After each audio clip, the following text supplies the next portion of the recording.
घुसलं पाणी घुसलं त्यात।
आज माँसाहेब जिजाऊ यांच्या जन्मस्थळासमोरील मागील 20-25 वर्षापासून लावलेले पामचे झाडं आज निर्दयीपणे पुरातत्व विभागाच्या अधिकाऱ्यांनी तोडून टाकले।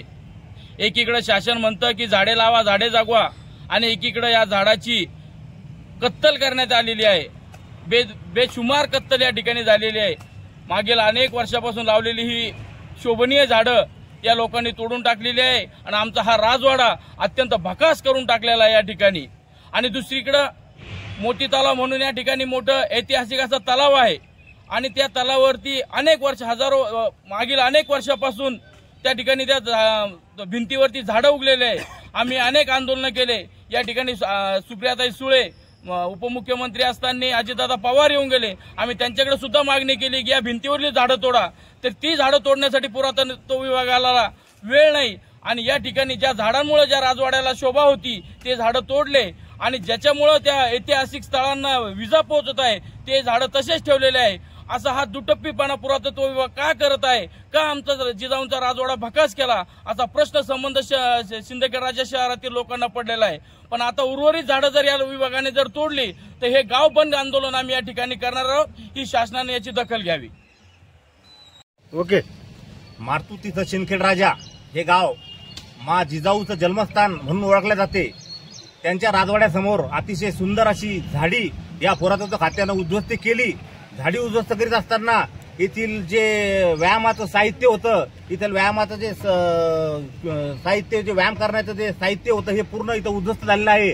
यांनी याच्यावर कोणतीही पूर्व सूचना न देता पुरातत्व खात्यानं हे सर्व साहित्य उद्ध्वस्त केलेलं आहे आणि माझी अशी जाहीर शासनाला विनंती आहे की यांनी हे याच्यावर तात्काळ चौकशी करावी। हे कोणी असं केलं याचा पर्दाफाश झाला पाहिजे अशी आम सर्व गावकऱ्यांची अशी मागणी आहे।